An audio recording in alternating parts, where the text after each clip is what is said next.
Hoje, 22 de novembro de 2016, estamos entrevistando pelo projeto História Oral do TRT 18 o desembargador federal do Trabalho, Geraldo Rodrigues do Nascimento. Boa tarde, doutor Geraldo. Boa tarde, estou à sua disposição. Doutor Geraldo, em que data e local o senhor nasceu? Olha, nasci em Manaus, em 29 de abril de 1950. Qual a origem da sua família? Seus pais são oriundos de qual estado? A minha família é humilde. Meu pai é natural do estado do Amazonas e minha mãe natural do estado de São Paulo. Mas desde criancinha ela passou a viver em Manaus. Então, pode dizer que ela é amazonense de coração. Qual a atividade econômica de seus pais? Meu pai trabalhou como redator oficial da imprensa oficial do estado do Amazonas. E minha mãe sempre foi do lar. Desembargador, que memória o senhor traz da sua infância e adolescência? Minha infância foi sempre de luta, de desejo de progredir na vida. E assim foi a vida inteira. Sempre lutando para ser alguém na vida. Quando criança, adolescente, o que o senhor aspirava a ser ao tornar-se adulto? Olha, eu sempre gostei de ser militar, porque sempre fui adepto da disciplina e da hierarquia. Ainda hoje sou. Por isso que eu sempre tive vontade de ser militar. Não foi possível por circunstâncias outras, mas essa era a minha vocação. Quais planos o senhor tinha em mente para o seu futuro profissional ao deixar a faculdade? Bem, superada essa questão de ser militar, na minha infância, já quando bacharel em administração de empresa, em Belém do Pará, eu queria trabalhar numa grande multinacional, exercer essa profissão de administrador de empresa.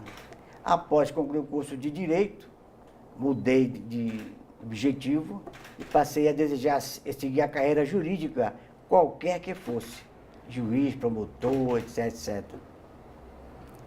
O senhor tinha uma carreira promissora na Polícia Federal. O que o levou a escolher a magistratura e o que o motivou a escolher a área trabalhista? Basicamente, eu trabalhei muitos anos na Polícia Federal. E como tal, com o decorrer dos anos, você perde a motivação ou deseja mudar de atividade profissional. E foi isso que ocorreu. E também me sensibilizei pelo cunho social que é íncito ao juiz trabalhista. Por isso que eu mudei de profissão. Desembargador, qual a faculdade que o senhor se formou e em que ano? Olha, em 79 me formei em administração de empresa pela Universidade Federal do Pará e em 87 pela Associação de Ensino Unificado do DF, 87, né? O senhor teve experiência como advogado? Logo após o senhor se formar em Direito, o senhor chegou a atuar como advogado? Era incompatível a minha função de policial federal com o exercício da advocacia. Então, não pude advogar. Doutor Geraldo, o senhor foi empossado como juiz substituto aqui em Goiás em 1992. Atuou em diversas JCJs do interior. Fale-nos quais as dificuldades dos magistrados que atuaram no interior naquela época. Olha, eu passei um ano atuando como juiz substituto.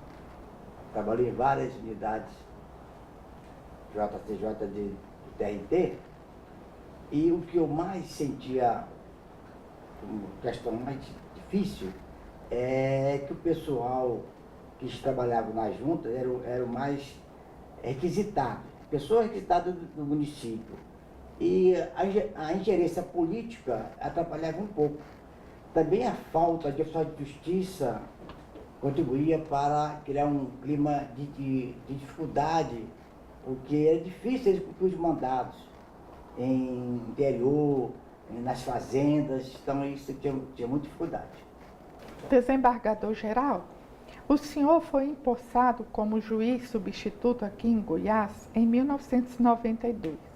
Atuou em diversas JCJs do interior. Fale-nos quais as dificuldades dos magistrados que atuaram no interior naquela época. Basicamente, era a carência de pessoal do quadro do tribunal. Em face disso, era obrigatório, bem dizer, o tribunal requisitar servidores de outra unidade, do Estado ou do município. E aí entrava a questão da ingerência política. Isso criava uma certa dificuldade. Também a falta de oficiais de justiça contribuía para esse grau aumentar. Quais as varas, as JCJs que o senhor já trabalhou? Olha, eu trabalhei em Formosa, Ceres, Anápolis, Caldas Novas, Itubiara e Uruaçu. Foram essas juntas da época, né? Excelência, em 1993, o senhor assumiu a titularidade da 11ª JCJ de Goiânia, correto? Como foi esse novo desafio? Qual a diferença entre atuar no interior e atuar na capital? A princípio, eu tive um receio de vir trabalhar na capital, talvez pensando que aqui eu teria maior carga de trabalho, mas isso não ocorreu. Na verdade, quase não houve mudança substancial em trabalhar no interior e trabalhar aqui na capital, não houve. Nem a exigência dos advogados? Não essa... Como eu tinha uma experiência muito grande como policial, eu tinha facilidade de interrogar as partes e de tomar termo às declarações das testemunhas. Então, para mim, isso foi a coisa mais fácil que tem, mesmo não tendo experiência como advogado. Desembargador, os juízes classistas já não existem mais na Justiça do Trabalho. Como o senhor avalia o fim da representação classista na Justiça Trabalhista? Olha, na vara em que eu trabalhei, eles contribuíram muito, os dois juízes classistas. Eu tive a felicidade de trabalhar com dois competentes classistas no aspecto de conciliação. Eles foram positivos nessa parte. Me ajudaram bastante a desafogar o trabalho da vara. Mas a ingerência política que havia, que contribuía para criar um certo desconforto. Por isso eu acho que foi positiva a extinção da categoria. Na sua opinião, na maioria desses profissionais, eles tinham capacidade para desenvolver a função que lhes eram confiadas? Olha, pelo que eu observava à época, nem sempre. Eu tive a sorte de trabalhar com dois classistas interessados na resolução dos problemas trabalhistas via negociação, via acordo. Excelência, em 1999, Antônio Carlos Magalhães, na época presidente do Senado, articulou o fim da justiça trabalhista. Aquilo fez com que juízes, servidores, procuradores e advogados que militavam na seara trabalhista se unissem em defesa da justiça do trabalho. O senhor se recorda daquele momento? Claro que eu me recordo.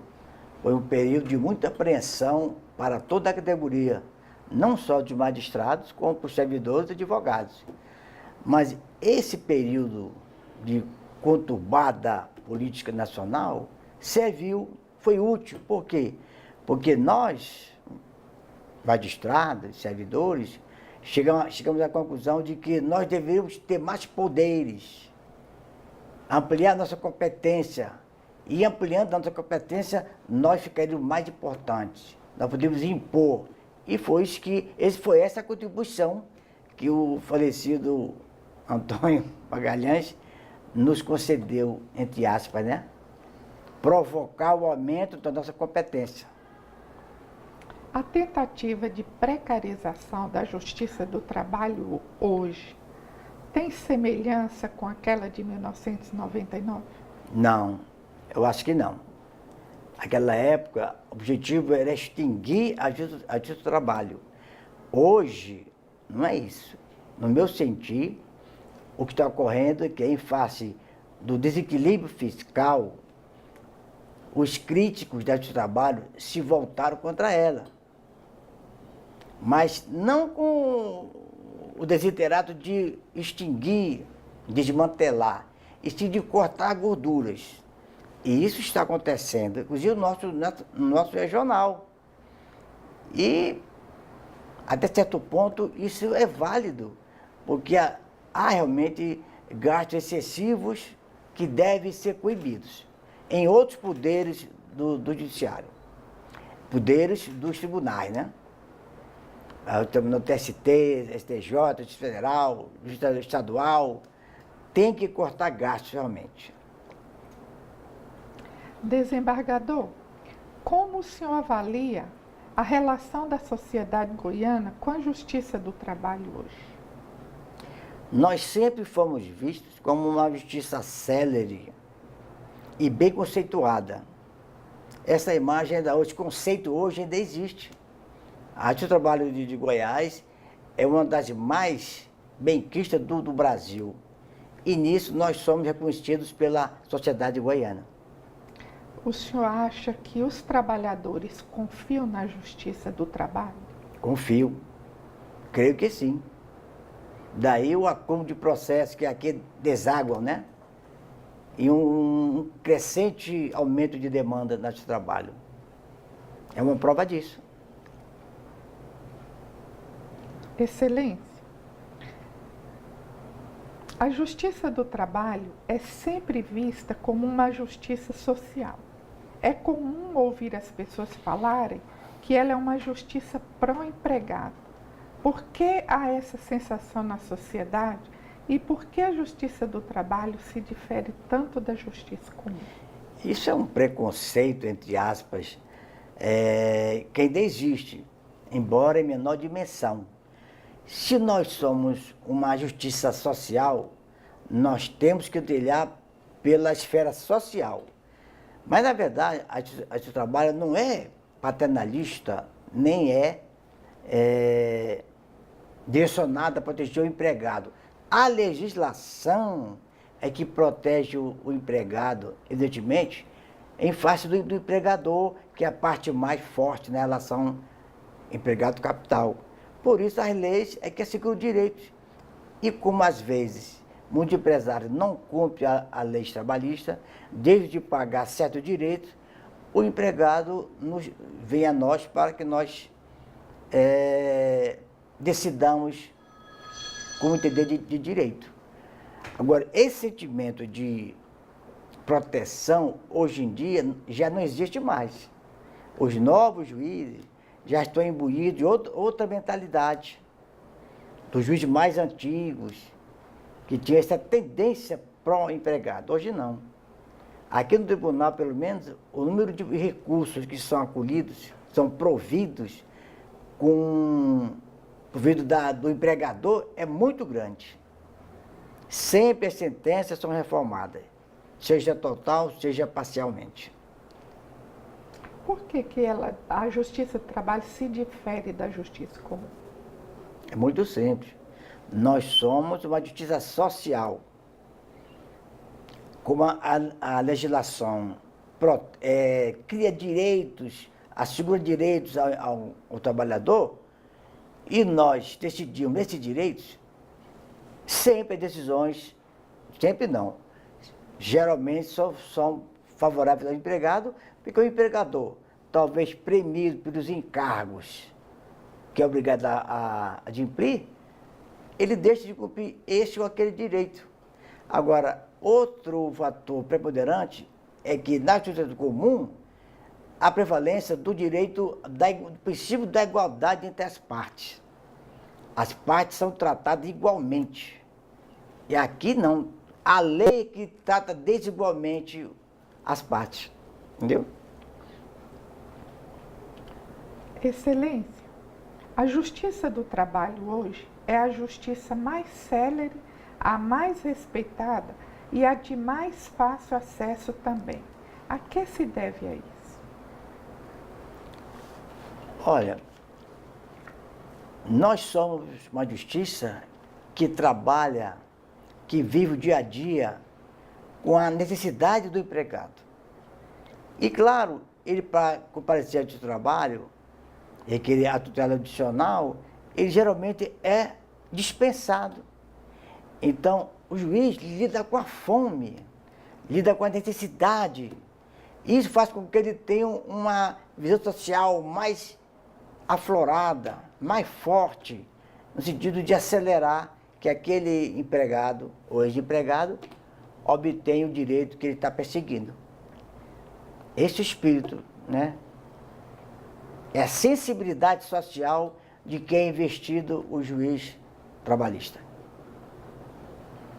Desembargador, o TRT de Goiás, um dos mais jovens do Brasil, por alguns anos foi considerado um dos melhores do país, servindo até de modelo para outros regionais. Faça uma análise da evolução do nosso tribunal a partir de sua posse, comparando aos dias de hoje. O senhor esperava que o TRT 18 chegasse a esse ponto, ao ponto que está hoje? Eu integro a primeira turma de juízes do tribunal. Foram 11 juízes que tomaram posse e aqui se estabeleceram. Nós, como sendo a primeira turma de juízes, tínhamos aquele ideal de trabalhar, de produzir, de mostrar serviço. E o tribunal precisava da gente, porque não tinha ninguém. Aqui havia juiz, os mais antigos, que passavam 2, 3, 4 anos sem poder tirar férias. Quando nós chegamos, é que isso foi possível.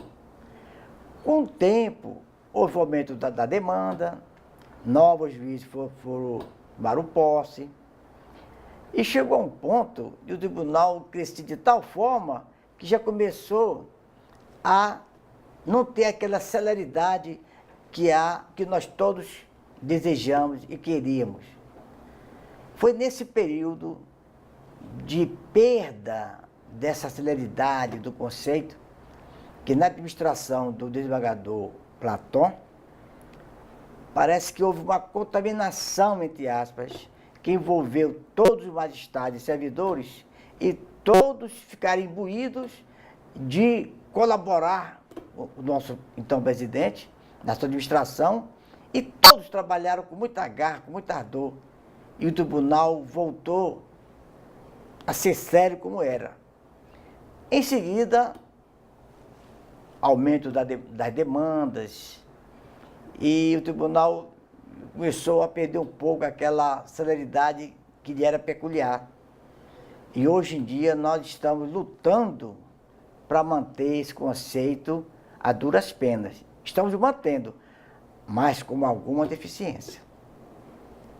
Desembargador, o senhor esperava que o tribunal chegasse com a estrutura que está no momento? Que ele, naquela época que o senhor tomou posse, o senhor esperava que ele crescesse?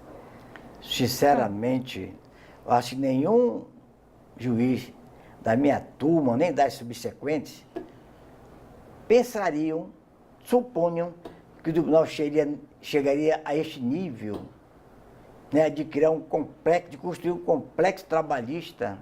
Ninguém pensava isso. Nosso tribunal cresceu muito, mas que foi uma agradável surpresa isso. Desembargador,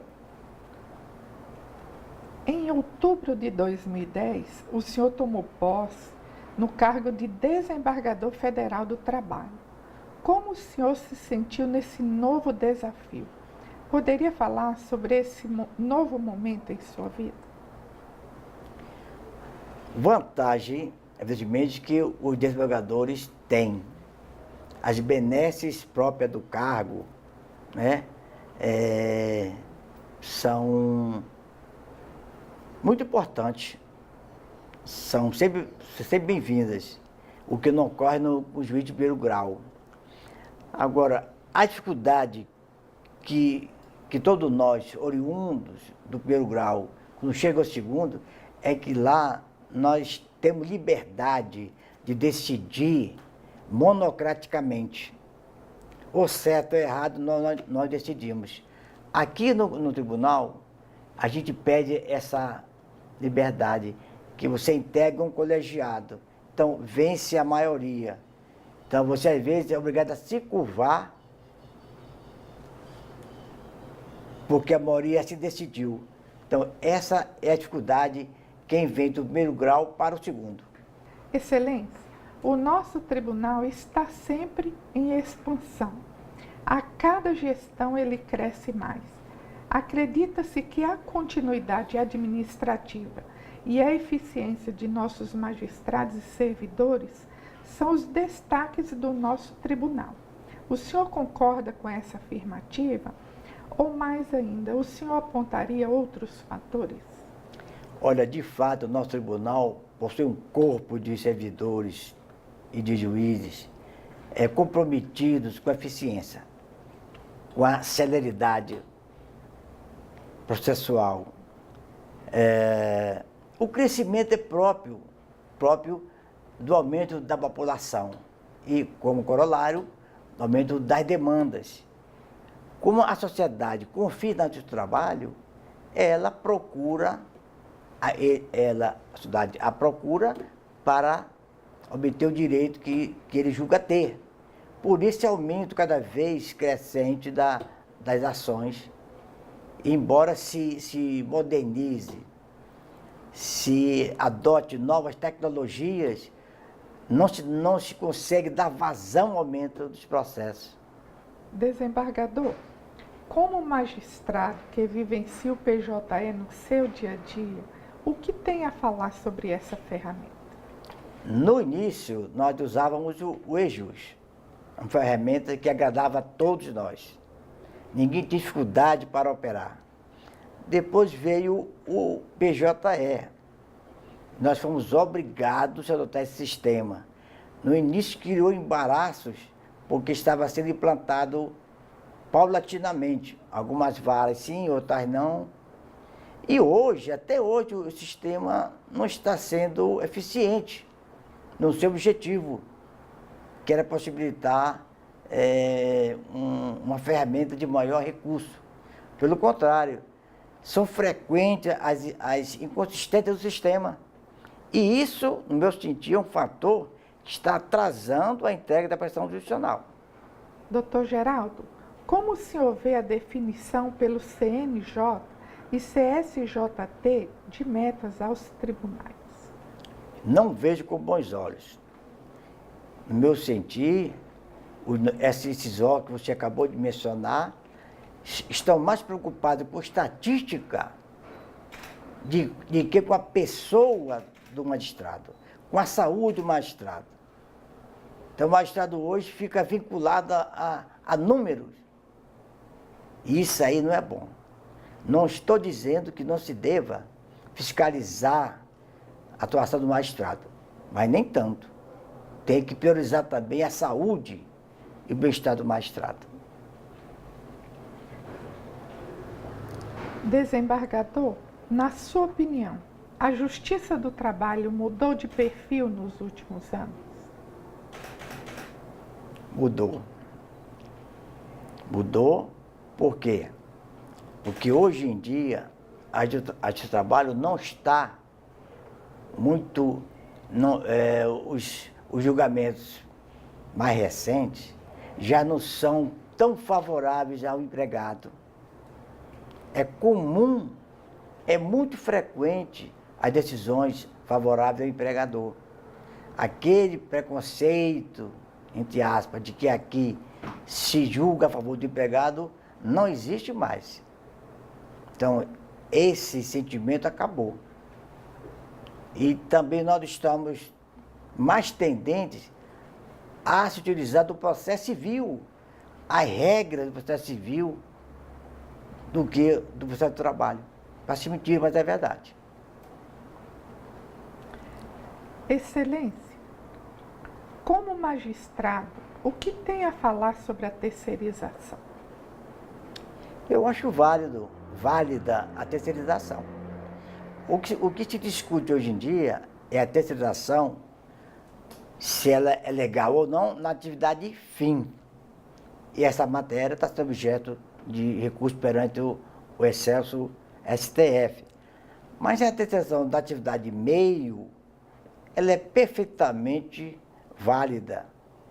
Agora, nós temos que encontrar um equilíbrio para proteger o prestador de serviço, que é o empregado, quando a sua empregadora, que é prestadora, não tem condições financeiras de arcar com o contrato de trabalho. É preciso pensar como proteger esse empregado nessa situação. O senhor é a favor da reformulação trabalhista? Eu sou a favor. A nossa CLT de 42, embora ela sempre venha sendo atualizada, ainda hoje ela carece de modernismo. Então nós temos que atualizar. E já projeta no Congresso com vistas a isso. Doutor Geraldo, no dia 3 de outubro de 2015, um incêndio de grandes proporções atingiu a segunda etapa da construção do complexo trabalhista. Como o senhor se sentiu naquela ocasião? Acho que todos nós ficamos muito tristes. Eu, por exemplo, saí da minha residência e vim assistir aquela situação triste.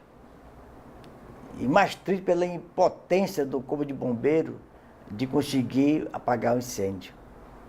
Um fato desolador para todos nós. As consequências desse incêndio, além do atraso na construção do complexo trabalhista, foi o esforço demandado na busca de recursos financeiros para dar continuidade à obra.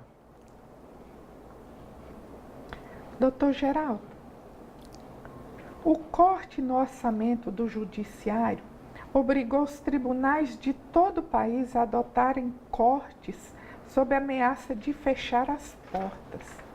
Como o senhor analisa as medidas adotadas pelo TRT-18? A limitação do horário de funcionamento, na sua opinião, está refletindo no andamento e na celeridade dos processos? Embora a maioria dos magistrados tenham achado antipática a medida adotada pelo relator do orçamento, noutro ponto, no meu sentido, ela se mostrou válida. Por quê? Porque haveria necessidade dos tribunais cortarem gastos. Há ainda muita gordura para ser cortada. Vou dar um exemplo para você. É como antes de ver tribunais de justiça, tribunais etc., não no nosso tribunal, renovação da frota de veículos, com 2 anos de uso, por exemplo. E compra-se veículos novos, enquanto aqueles estão novos ainda e durariam muito tempo.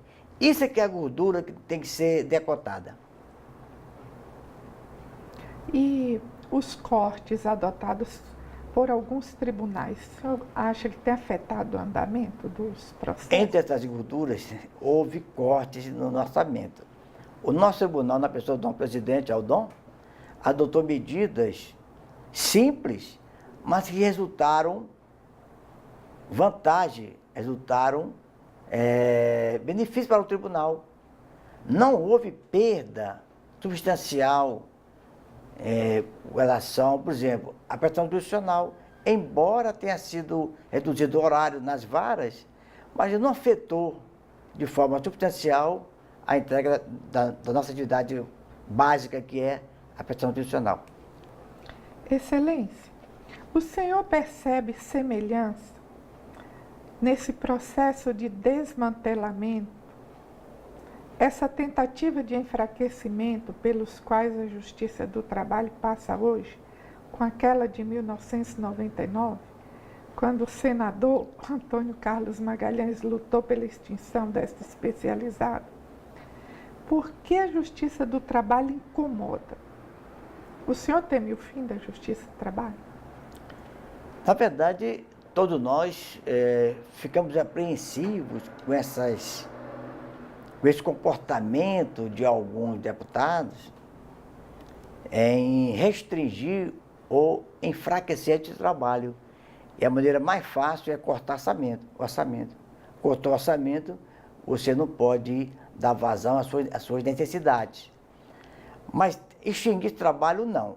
O que existe é um desconforto, uma insatisfação com a classe empresarial, e a bancada no nosso Congresso deles é grande, contra as decisões desse trabalho, em desfavor deles. Por quê? Porque a carga tributária é perversa, é gravosa, e nem sempre o empresário tem condições de arcar com os custos daí decorrentes. Aí, né, o trabalho condena porque tem que condenar. Não cumpriu a legislação, não paga direitos, só nega direito e impostos. E aí essa insatisfação contra nós. Na sua opinião, quais são os desafios que o nosso tribunal ainda tem para cumprir? Quais os obstáculos que esta corte ainda tem pela frente? Nosso obstáculo é muito grande. Nós somos um tribunal conceituado no país. E para manter esse conceito, nós temos que adotar medidas tendentes a possibilitar a solução maior possível dos conflitos judiciais.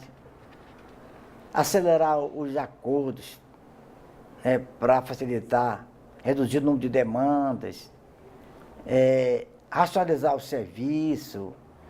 E é nessa linha de direção que eu vejo um desafio grande, é manter a estrutura do tribunal com recursos cada vez mais escassos. Esse é o principal fator que o tribunal vai ter que se debruçar daqui para frente para manter a nossa estrutura. Excelência, na atual conjuntura política, social e econômica do Brasil, como o senhor avalia esse momento histórico que os tribunais regionais do trabalho de todo o país atravessam? Nós estamos passando por um momento de dificuldade decorrente do desequilíbrio fiscal. Como o governo necessita de cortar dispêndios, e nós somos uma justiça com uma estrutura muito grande, nós somos 24, 25 tribunais, não tinha o certo, é muito grande a nossa estrutura. Nós temos muitos juízes. Então, o nosso orçamento aqui é muito grande. E por isso, os nossos críticos se voltam contra nós para que nós não cresçamos tanto ou consigamos adotar medidas para conter os gastos e as gorduras. Desembargador Geraldo, a partir de suas experiências, que palavras deixaria um magistrado que está iniciando a carreira na área trabalhista?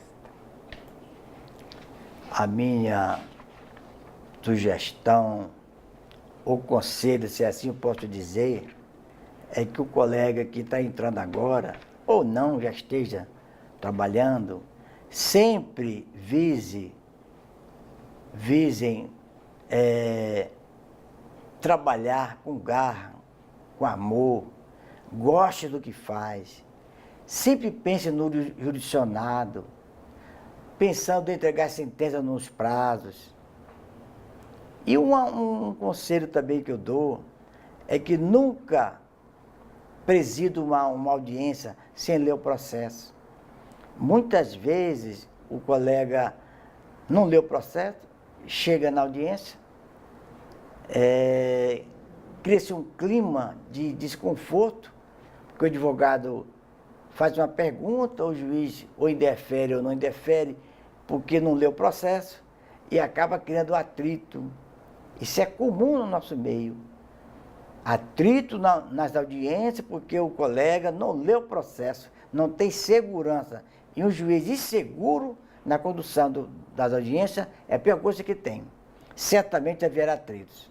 Desembargador Geraldo, o objetivo deste projeto é produzir entrevistas que servirão como fonte de pesquisa sobre a Justiça do Trabalho em Goiás, reunindo-as em um vídeo documentário e também na confecção de um livro. Que mensagem o senhor gostaria de deixar registrado para aqueles que futuramente terão acesso a esse depoimento? O mesmo conselho que eu já falei anteriormente, uma sugestão, eu estou reiterando agora nesta pergunta. Quem é Geraldo Rodrigues do Nascimento, na opinião de Geraldo Rodrigues do Nascimento? Olha, eu sou muito objetivo. Não sou dotado de facilidade na poesia, mas eu sou uma pessoa solidária, modéstia à parte, né? Ressalto primeiro, solidária, amiga, companheiro e de bem com a vida. Essa é Geraldo Rodrigues do Nascimento. Desembargador, o que é a vida? A vida é uma sucessão de experiências. São fases que você aprende e amadurece. Essa é o que eu penso da vida. A Escola Judicial, em nome do TRT 18, lhe agradece imensamente pelos seus valiosos depoimentos. Peço excusas da escola se as respostas não foram convincentes, mas o improviso nunca me foi confortável. Muito obrigado.